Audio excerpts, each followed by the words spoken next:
Yo la sécu, c'est Maro. J'espère que votre rentrée se passe pour le mieux pour les jeunes. Et même si ça ne vous concerne pas encore, j'espère que cette vidéo va vous ouvrir encore plus les yeux sur ces métiers de la sécurité. J'ai remarqué sur ma toute première vidéo que j'ai beaucoup parlé du SIAP et un peu moins de la sécurité. Aujourd'hui, je vais utiliser mon expérience en tant qu'agent de sécurité aux Jeux Olympiques de Paris.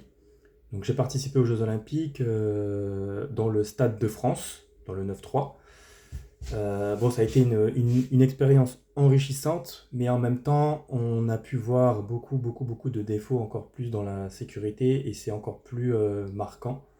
Alors d'autant plus qu'il y a eu beaucoup plus, en tout cas dans le Stade de France, il y avait beaucoup plus de jeunes que de vrais agents de sécurité. Parce que pour cet événement, il y a eu beaucoup de lois et beaucoup de choses qui sont sorties contre-productifs. En fait, ils ont voulu soi-disant former des jeunes pour qu'ils ne traînent pas dans la rue pendant les JO et qu'il y ait moins de délinquants. Euh, Ils ont formé des jeunes, des petites formations vite fait, là, le QSCP, CPO, je sais pas comment ça s'appelle, mais en tout cas, c'était juste pour les grands événementiels. Et donc, du coup, on s'est retrouvé qu'avec des jeunes et très peu d'agents qualifiés.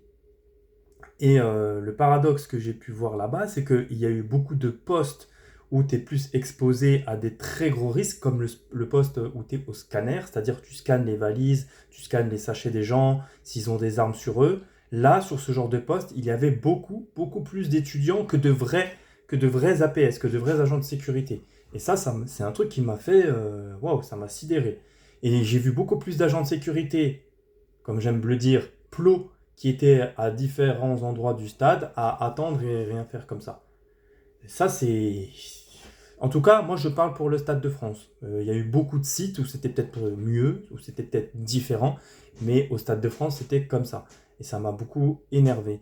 Et sur le moment, les agents qui ne pouvaient pas être formés, parce qu'il y avait une formation un jour avant les JO, bah, sur les scanners et sur plein de choses, bah, si tu ne pouvais pas, bah, en fait, c'était un qui avait été formé, un étudiant qui avait été formé sur un jour, qui formait les ADS qui, eux, ont un mois, voire 2 mois de formation avec le SIAP et leur année d'expérience. C'était le monde à l'envers. C'était le monde à l'envers. Tu avais des chefs de sécurité qui avaient 2-3 ans d'expérience. C'était le bordel. C'était le bordel, en fait. Et au moins, pour les jeunes, ça leur a fait une expérience, mais fallait pas voir le monde de la sécurité au travers de cet événement qui a été, sans parler aussi de la sécurité, qui a été catastrophique parce que tous les habitants parisiens ont dû payer le billet de bus 5 euros au lieu de 2 euros habituels. Euh, pour avoir l'abonnement au mois, il fallait payer presque 90 euros sur le Navigo. Moi qui étais en Airbnb, j'ai fait 3 semaines là-bas, j'étais en Airbnb, j'ai dû passer de Airbnb en Airbnb, c'était une galère sans nom, parce qu'avec les gens qui... T'avais pas d'Airbnb seul, parce que les Airbnb où t'es seul, où t'as tout l'appartement, c'était hors de prix. Voilà, c'était tout un truc. Il fallait vraiment être motivé pour aller dans cet événementiel. Et même en amont, avant d'y aller, il y en a plein qui m'ont dit, ouais, mais il y a le risque d'attentat, ouais, mais c'est Paris, ça va être le bordel. Mais en fait, ce qu'il faut y retenir dans tout ça, c'est l'expérience. Si vous avez une grande expérience, et grâce à ça, moi j'aime bien prendre l'exemple de David Goggins dans son livre, j'en parlerai plus tard, mais il dit qu'il est important d'avoir sa boîte à cookies mentale. En fait, la boîte à cookies pour David Goggins, c'est toutes les expériences du passé difficiles que vous avez réussi, qui va faire qu'à l'avenir, vous allez mieux réussir tout ce que vous allez entreprendre, aussi difficile que ce soit. Et là, comme moi, je vous l'ai dit dans ma première vidéo, voilà, j'ai fait l'armée, j'ai fait la brigade des sapeurs-pompiers de Paris, j'ai fait certains, les défis des 1000 pompes, ça c'est des trucs privés, personnels, mais qui m'aident sur le long terme. J'ai fait des gardes où on faisait des sports à 3 heures du matin. J'ai fait plein de choses qui aujourd'hui me donnent beaucoup de confiance en moi sur tout ce que je fais et tout ce que je vais faire à l'avenir, et c'est ce que je vous encourage aussi à faire. Et d'ailleurs, j'ouvre aussi la parenthèse d'avoir une routine sportive même si c'est pas exigé dans le métier d'APS ou de SIAP. De toute façon, vous avez la visite médicale. Je crois que tous les 2 ans, vous avez une visite médicale professionnelle à effectuer. Et quand vous faites du sport, vous êtes plus amène à rester en santé.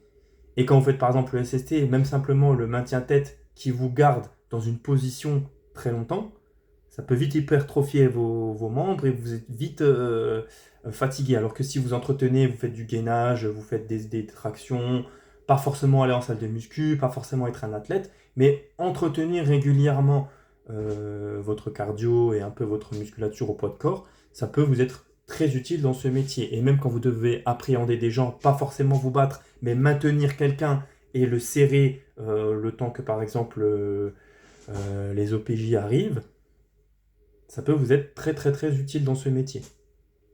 Donc voilà, c'était juste une petite vidéo sur mon expérience dans les JO. Donc allez-y, posez-moi des questions, tout ce qui vous vient par la tête par rapport à cet événement, par rapport au métier de SIAP, ça me donnera aussi, au métier de SIAP et d'ADS, ça me donnera aussi tous les ressources pour les prochaines vidéos et de parler de tout de ce corps de métier qui est particulier, qui est vraiment particulier. Vous pouvez le voir, hein, même sur tous les autres contenus de SIAP, sauf les contenus documentaires, vous pourrez voir qu'il y a beaucoup de similitudes et de perceptions entre les agents.